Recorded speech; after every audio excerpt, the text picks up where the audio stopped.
Irmãos, graça e paz seja convosco. Para mim é motivo de alegria continuar aqui o assunto da lição e hoje especificamente falando sobre a orientação do Espírito Santo. Eu, irmãos, que prego em vários lugares, sempre estou em alguma igreja diferente, eu tenho tido conhecimento de que alguns irmãos nossos, lamentavelmente, tá deixando de crer na personalidade do Espírito Santo. E o pior, tirando dele a sua onipotência, tirando dele a sua distinção, ou seja, ele é uma pessoa distinta. E isso me deixa preocupado, porque se o Espírito Santo é aquele que nos orienta, que ele veio para nos convencer, para nos guiar em toda a verdade, se eu tiro dele ou subtraio dele a essência de sua personalidade, logo eu terei menos eficácia ou menos poder a ter sucesso em minha vida de pecado. Porque é ele, irmãos, que nos orienta. O próprio livro de Isaías, no capítulo 30 e o verso 21, se não foge a memória, diz assim: E o teu ouvido ouvirá por detrás de ti uma voz dizendo: Este é o caminho, andai por ele. Quem fala conosco é o Espírito Santo, com todos nós. Então é lamentável entender ou tomar o conhecimento de que tantos irmãos nossos que um dia proferiram crer na pessoa do Espírito Santo, hoje, através de consultas e pesquisas que são feitas em sites que não são oficiais da igreja, acabam se corrompendo. Isso é muito triste. Eu tenho amigos meus que eu amo de coração e eu os vejo em situações adversas. Teve até um último que eu adverti um tempo desse, dizendo assim: por favor, não se levante contra a pessoa do Espírito Santo. Não se levante contra a igreja de Deus que prega essa mensagem. Você não tem noção do grau de perdição que você está se enveredando. Mas não adianta, irmãos, eles estão endurecidos. É por essa causa que a lição de hoje vem nos trazer esse conceito, essa orientação, no sentido de orientação do Espírito. Eu peço de coração a todos vocês que vivam a sua fé, tudo aquilo que a Bíblia lhes ajudou a ensinar, a aprender, que vivam com a atuação do Espírito Santo, porque é Ele que vai lhes guiar em toda a verdade que um dia vocês conheceram. Aqui, o texto sagrado nos fala de Romanos 5, verso 5, dizendo que o Espírito Santo nos foi derramado como um dom, ou melhor dizendo, nos foi concedido como um dom. O amor de Deus é tão grande que ele sabe que nós não conseguiríamos vencer o pecado sem o Espírito Santo. Então ele nos concedeu como uma dádiva: olha, vocês não têm condições de vencer o pecado porque vocês são carnais, então tome o Espírito Santo, eu lhes concedo. Olha o que é que o Pedro fala lá no livro de Atos, capítulo 2, 38. Arrependei-vos e convertei-vos para que sejam cancelados os vossos pecados e recebereis o dom do Espírito Santo. Então, assim, o arrependimento, a confissão é uma obra do Espírito Santo. E ele nos concede como um dom para nos guiar na verdade que ele nos ensinou. Mais adiante aqui, tem um texto o próprio texto de Coríntios, na verdade, né? Capítulo 13 de 1 Coríntios, quando fala que o amor é um dom supremo. Não coloque esse dom como algo menor. Então, se o amor é um dom concedido pelo Espírito e o Espírito Santo é nos concedido como um dom também, quem tem o Espírito Santo vai ter o amor de Deus derramado em seu coração. E quem tem o amor de Deus consegue obedecer a sua palavra, consegue obedecer os seus mandamentos. O próprio João descreve, né? Quando fala assim, se me amardes, guardareis os meus mandamentos. Então o amor é concedido pelo Espírito Santo e o amor que nós temos ao Pai, nós então obedecemos a sua palavra. Primeiro nós amamos, depois nós obedecemos. Isso é interessante porque foi o que Cristo fez com aquela mulher adúltera, né, que foi pega em adultério, lá em João capítulo 8. Quando Deus chega para ela, primeiro ele demonstra amor, pela misericórdia que ele é concedido, depois ele, pela sua misericórdia, que é dado em cima do seu amor, ele perdoa aquela mulher, para depois pedir com que ela, então, obedecesse, quando ele diz, vai e não peques mais. Primeiro ele ama, depois ele perdoa, para depois pedir algo. É assim que nós devemos fazer também. O Espírito Santo nos é concedido como um dom. Nós, então, pelo Espírito Santo, amamos a Deus, porque é Ele que nos faz amar a Ele. Por nossa natureza, não temos como amá-lo. Então, ao amar a Ele, nós agora aceitamos suas orientações, ouvimos os seus conselhos e andamos conforme a sua vontade. Aqui tem uma experiência que nos é concedida em Atos capítulo 8. E é interessante, irmãos, porque Simão, que era um mágico, embora fosse convertido, e aqui tem uma mensagem interessante para nós, ele era uma conversão não genuína, era uma conversão parcial. Por quê? O que atraiu a conversão de o que atraiu a conversão de Simão pelo que Filipe fazia, eram as obras que ele realizava, os sinais que ele fazia. Então Simão, como um mágico, um feiticeiro, um instrumento do inimigo, ele era voltado para aquilo que o atraía. Quando ele viu em Filipe as mesmas, como eu posso dizer assim, as mesmas implicações que ele tinha, automaticamente aquilo lhe encheu a vista e ele foi atraído pelos seus feitos, mas não houve conversão completa. É tanto, irmãos, que o próprio Simão, ele era chamado daquele homem que tinha o grande poder de Deus. Aqui no livro de Atos, no capítulo 8 e o verso 10, diz assim: todos os mais simples aos mais importantes se referiam a ele, Simão, como o grande poder de Deus.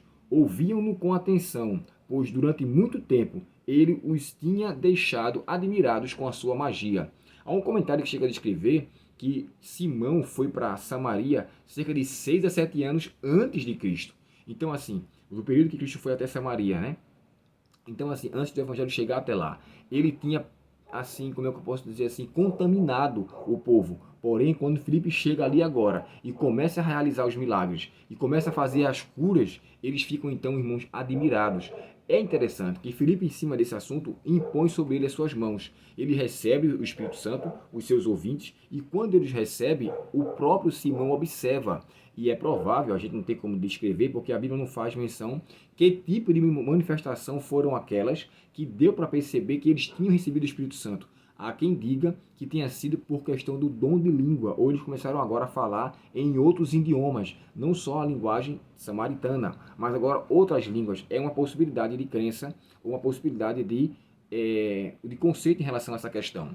Mas o que me chama a atenção é que isso atraiu os olhos de Simão. E aqui embaixo, olha que coisa interessante, tem um comentário aqui que chega a descrever que Simão não tinha o seu coração reto, ou o seu coração justo. E o sentido de retidão aqui, irmãos, quer dizer, você não é digno de receber o Espírito Santo, porque ele queria comprar com dinheiro. Aí você já nota o quão ele era avarento, o quão ele era materialista. Ele tinha em seu conceito que ele poderia também usufruir do mesmo dom, do mesmo poder, se ele pagasse. E aqui tem um comentário que diz assim, ó, o termo, talvez, né, quando ele fala assim, que ele pede até que ele rogue por ele, que ele não se mostra arrependimento, o texto diz assim, ó, o termo sugere dúvida, não na disposição divina em perdoar, mas na prontidão de Simão em se arrepender.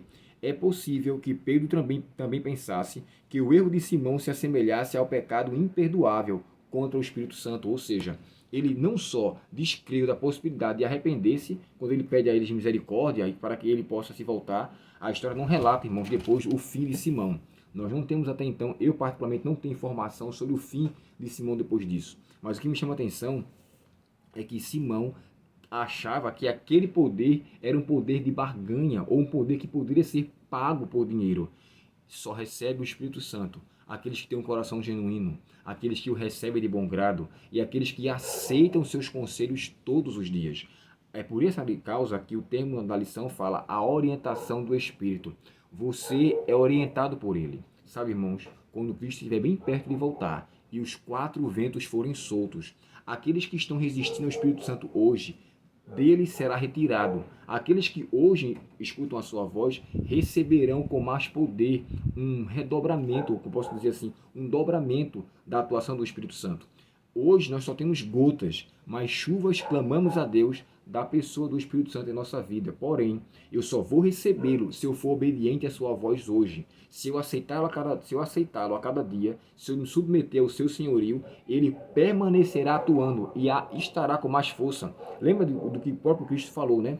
Vós tens, porque vocês receberam o Espírito Santo e ele estará com vocês. Então, a promessa de Deus é que o Espírito Santo estaria conosco hoje, está conosco hoje e estará no futuro também. O meu apelo é que você não renegue a atuação e a orientação do Espírito Santo. Aqui nós temos o desprazer de ver em Simão um apelo para que eles rogassem por ele. E ele chega a descrever, né? Você não tem parte nesse dom. A sua vida é contrária. Então, irmãos, uma coisa que me chama a atenção. Se eu quero receber o Espírito Santo, eu tenho que andar em conformidade como a palavra de Deus me guia.